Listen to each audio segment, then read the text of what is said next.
Right now on the National Weather Desk, as we watch for a possible new storm in the Caribbean, we'll look ahead to what the last month of hurricane season could be like. Now, we usually see tropical entities form in the Caribbean, Western Atlantic, or the Central Atlantic in November. The unexpected danger that's lurking in communities cleaning up from recent hurricanes. Warm, dark places are great for snakes. We'll look back on the anniversaries of two monumental weather events, Superstorm Sandy and the so-called perfect storm 33 years ago. They were in an area where things degraded very, very, very quickly. Do you know how to stay out of danger when you hydroplane while driving? And why does the sky turn red during those magnificent sunsets? From our nation's capital, this is the National Weather Desk. Good morning and welcome to the National Weather Desk. I'm Janae Bowens. Now, with just over 1 month left in hurricane season, we are once again tracking a possible storm in the tropics. It's a disturbance in the southwest Caribbean Sea between Jamaica and South America. The National Hurricane Center says it has a 40% chance of developing into a storm over the next week. Now, if that happens, it would be named Patty, but it's still too early to know what land, if any, might be impacted. Meteorologist Jenna Warner has more on what we could see. Well, we are well past the peak of hurricane season now, ending towards the end of October into the beginning of November, just around the corner. And usually for November, hurricane season is not super active. Given the graph, we do not see too much activity, some in the beginning of November. And then, of course, hurricane season ends December 1st. Now, we usually see tropical entities form in the Caribbean, Western Atlantic, or the Central Atlantic in November. And the good news is, too, most of the path that those tropical entities take is to the north and northeast, which takes them away from the continental U.S. Now, there are some reasons for these areas, and most of it is just what we call a wall of wind shear. So this big red area does break apart any tropical entities. They will struggle forming with wind shear. Wind shear is not a friend to tropical entities, but low wind shear is a friend to tropical entities. And we see some low wind shear in the Caribbean, which is why that is a hot spot, as well as the Western Atlantic and the Central Atlantic. The other good news for the continental U.S., we have frontal systems sweeping across the continental U.S., keeping tropical systems away or sweeping them away. But we have seen a few landfalling systems in November for the continental U.S., most of those being in Florida, but the Carolinas have seen one that was back in 1861 with the Expedition hurricane. That was a Category 1 storm that made landfall on Cape Lookout that long ago. Usually Florida is the one to see tropical systems in November, the last being Nicole in 2022. Now, with all the mounds of debris needing cleanup after recent hurricanes and tornadoes, there's an unexpected danger. Dylan Huberman tells us about the belly-crawling risk lurking in the piles. This is a coral snake, venomous and life-threatening, spotted in Martin County last week. They're rarely seen. We don't really see the venomous ones. They don't want to be seen by us. They don't want to be bothered by us. They're doing their thing. So why are we seeing them now? Animal Control Officer Amanda Heffron says the piles of debris from the recent storm are to blame. Everybody trying to clear their properties of the vegetation and of the material damage from their homes. So warm, dark places are great for snakes specifically, because their prey goes there and they follow them. Heffron was called out to take care of this coral snake in Port Salerno last Thursday. But that wasn't the only snake she had to wrangle that day. It was one of the biggest ones I've ever seen. And later on in the day was a 1.5 long diamondback rattlesnake that was hanging out right under the slider on the patio of a home with children and pets inside. It's got to go. It can't stay there. It's not safe. That one was in Palm City. She says both of those snakes emerged from piles of debris, and they likely won't be the last to do so, given the ongoing cleanup and the extensive time required for debris pickup around the county. Heffron advised not getting too close to these debris piles, with the snakes potentially lurking within. Don't be on your phone when you're walking your dog, so that way you can be aware. We have all kinds of wildlife around us, especially the coyotes and the bobcats. It's not just snakes. So everything's on the move. With the growth and development, everything is chasing their prey, because their prey is being chased away from their homes. Now, today marks 12 years since Superstorm Sandy struck the New Jersey coast, bringing historic flooding to both the Garden State and New York City. It was the largest Atlantic hurricane on record, measuring more than 1,000 miles wide. Emily Gracie spoke with John Cangelosi with the National Hurricane Center, who says things started to get unusual after the hurricane passed over the Bahamas. The most atypical part of Sandy's life is really its last chapter. It was generally projected to head up the East Coast, and then it was kind of confusing if the storm would make a right turn and head out to sea, as most storms do, go straight north into New England, or make this atypical left turn into the mid-Atlantic or portions of the Northeast. And Sandy did the last one, as you all know. It took this left turn, and that's what really caused Sandy to be so devastating. So where did it make landfall, and what were the impacts like there? So officially it made landfall in southern New Jersey. That's where the center came ashore.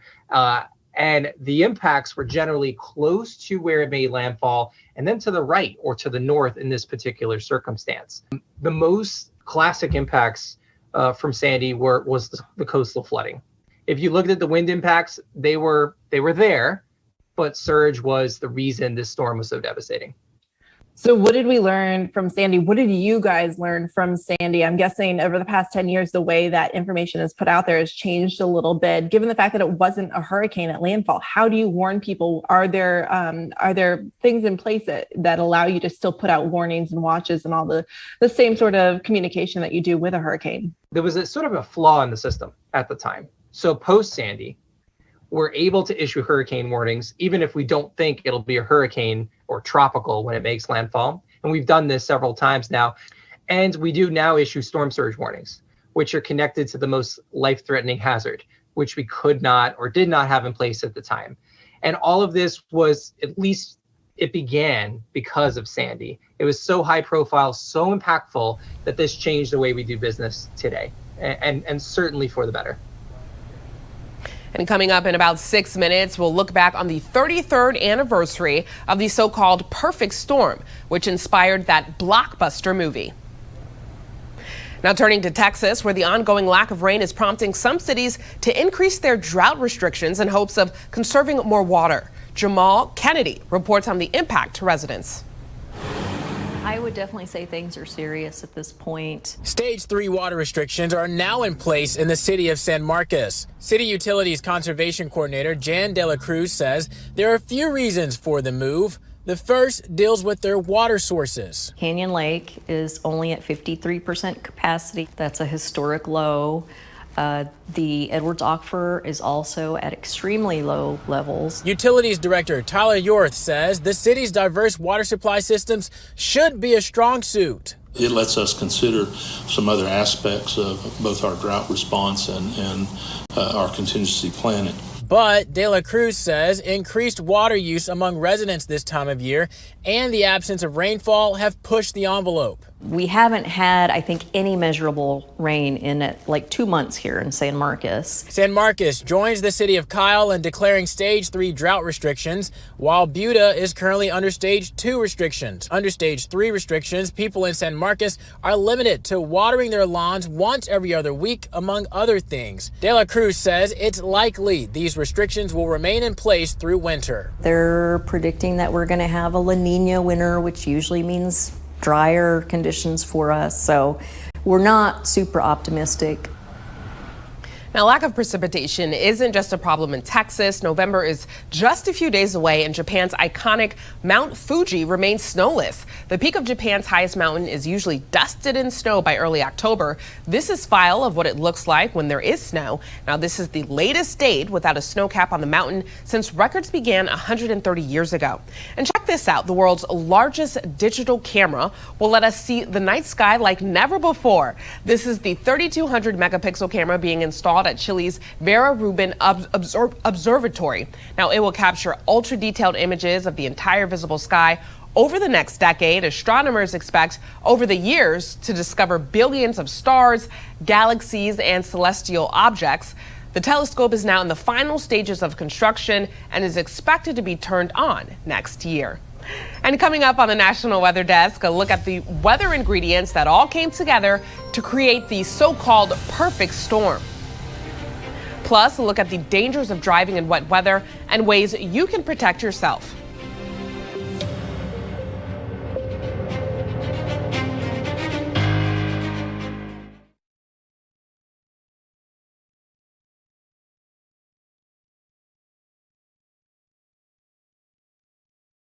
I'm meteorologist Charlie Lopresti with Look at the Northeast. We have a chilly air mass in place to start your Tuesday. The general trend will be for increasing and thickening clouds today.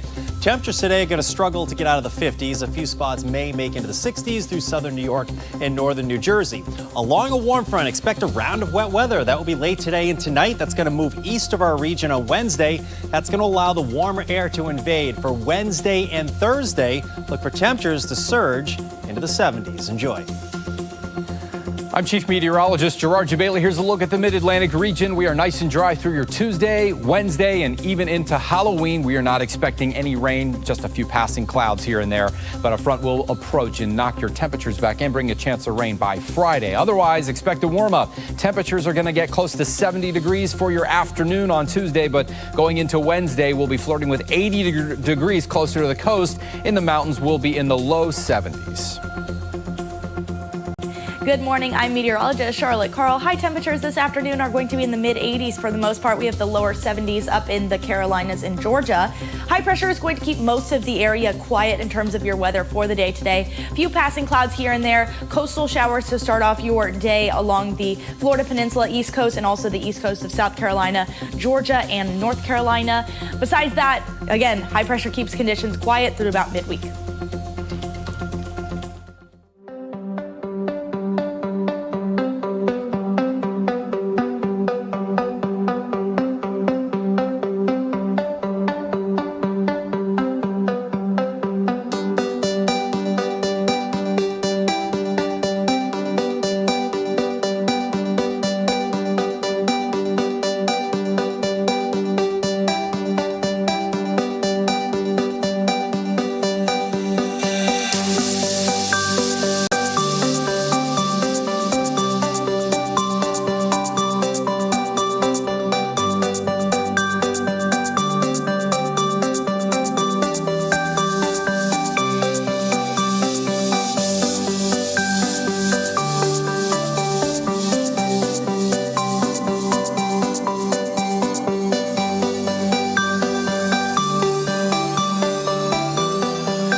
Weather Window, presented by the National Weather Desk.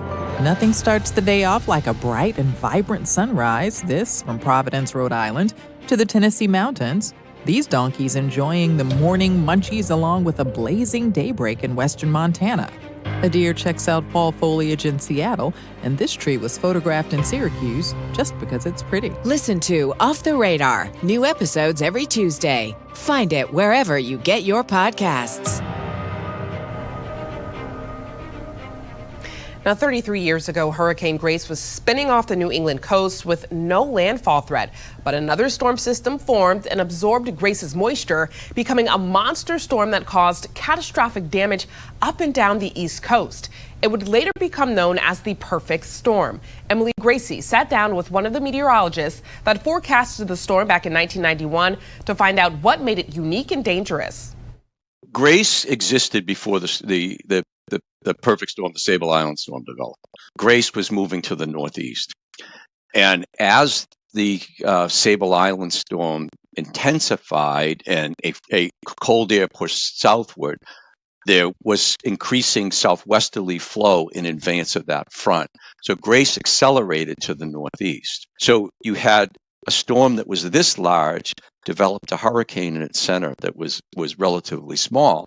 But it was actually measured by an Air Force a hurricane hunter who had 80 knots of wind. Wow. Small, short-lived, but basically in a cold air mass was a warm core system with an eye. So today this would have been named, do you think? Yes, and it actually, if you go back in the records, you will see the track is there. It is listed as an unnamed storm for 1991, and it would have been Henri. I'm curious, as somebody who lived this and saw every aspect of this storm, what you thought about the book.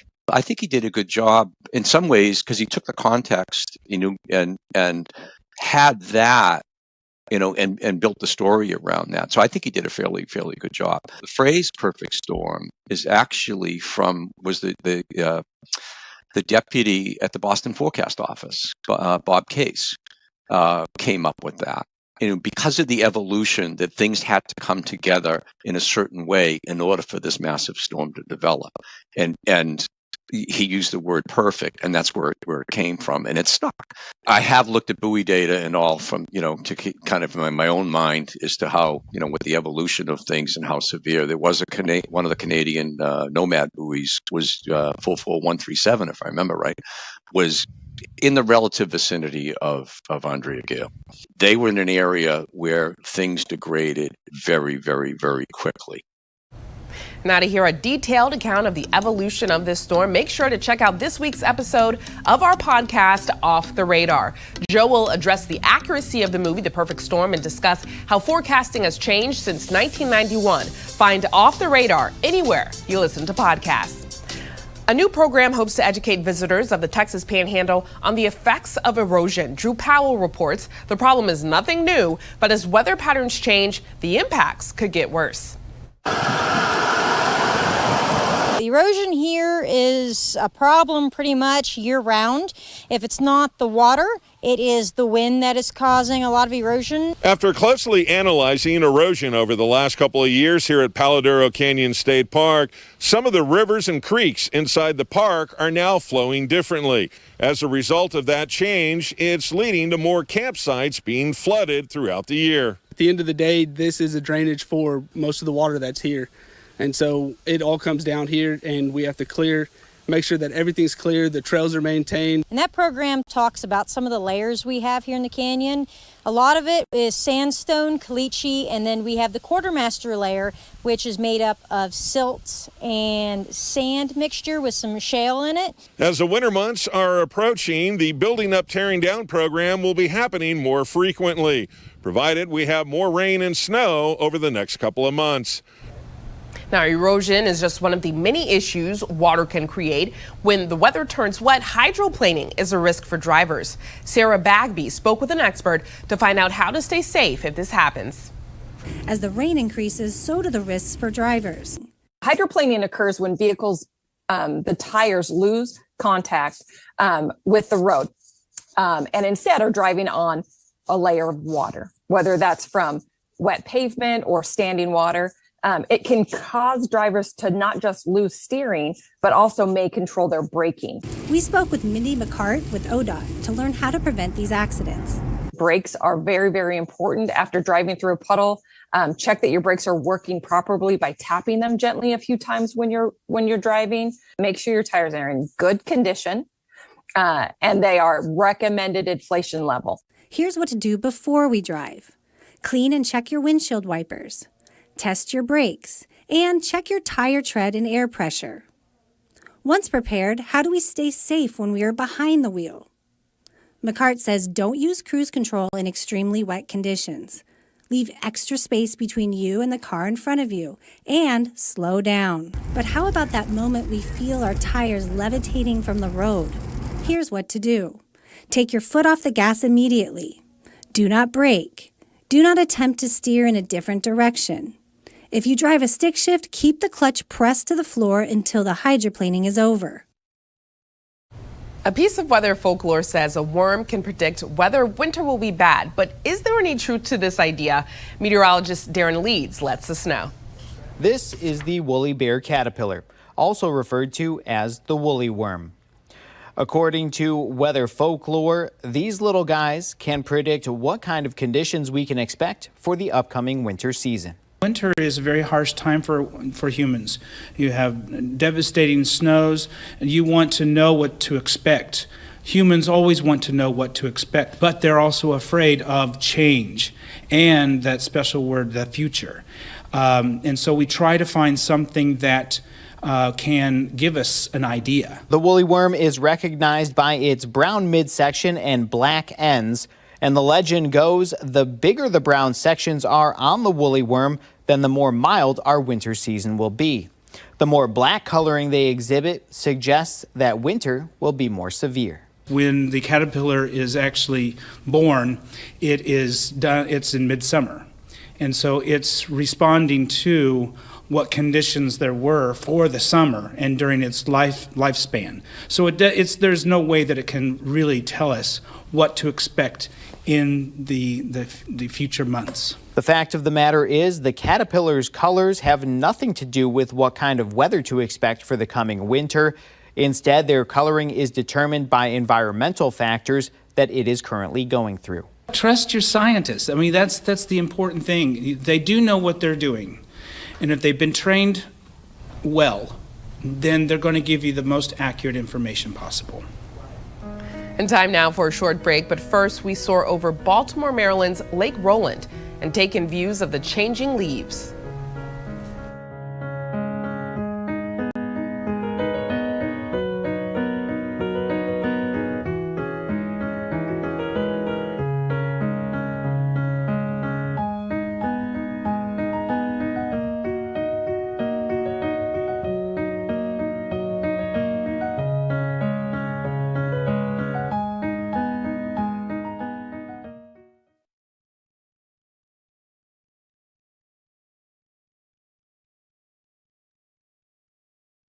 Well, a very good Tuesday morning, everyone. I'm meteorologist Andrew Buckmichael. Have some rain across the northern plains, but a lot of the Midwest pretty dry for the day today. Also a little bit of rain across the Great Lakes. That rain continues to move its way to the east as we go through your Wednesday. And by the time that we get to Thursday, which is Halloween, we've got rain across a lot of the Great Lakes, including the Ohio Valley and maybe even a little bit of snow in northern Wisconsin. Well, good Tuesday morning to you. I'm meteorologist Chris Suchan. Look at our forecast today across the region. We are seeing very humid conditions spreading off the Gulf into Texas and Oklahoma with clouds, a few sprinkles, mist, a couple of showers through the day. Mostly to partly sunny, a little windy. Highs again still into the 80s. Now Wednesday, we do have an opportunity with a front coming in to see a couple strong to maybe a severe thunderstorm with wind gusts and some hail. See temperatures Wednesday will be in the 70s, 80s to even 90 in a couple spots. Well, hi there, everybody, and a good Tuesday morning to you. I'm meteorologist Shannon O'Donnell. Out west, we've got some active weather pushing through Yellowstone. A lot of snow, in fact, potentially in that wonderful national park. We'll see mid-70s finally cooling off in Phoenix in a major fashion versus 64, even cooler around coastal San Francisco. Here comes this big front. Look at the snow showers outside of Salt Lake City and the Wasatch, and a drier day on tap for Seattle and Portland. And that's the scene from here.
The National Weather Desk.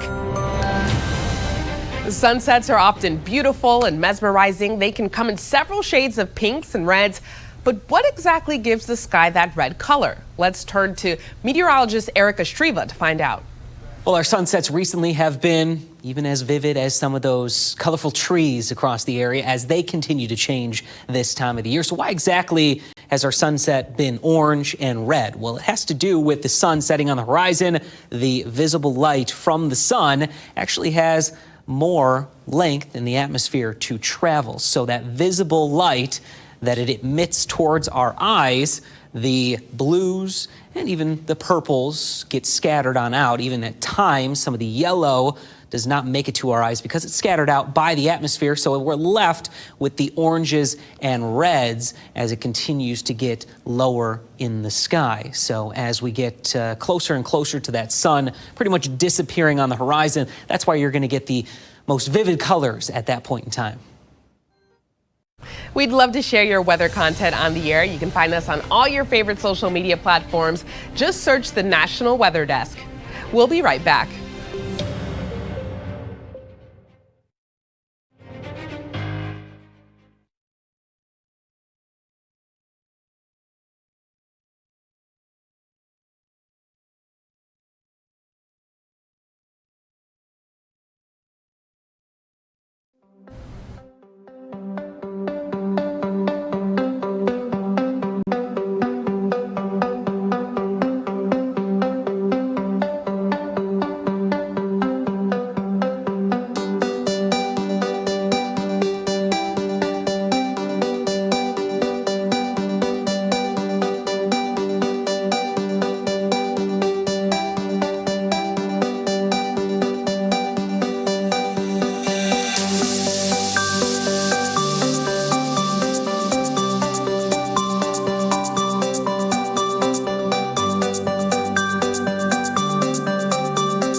Thank you so much for joining us. I'm Janae Bowens. Make it a great Tuesday, and we'll see you right back here tomorrow.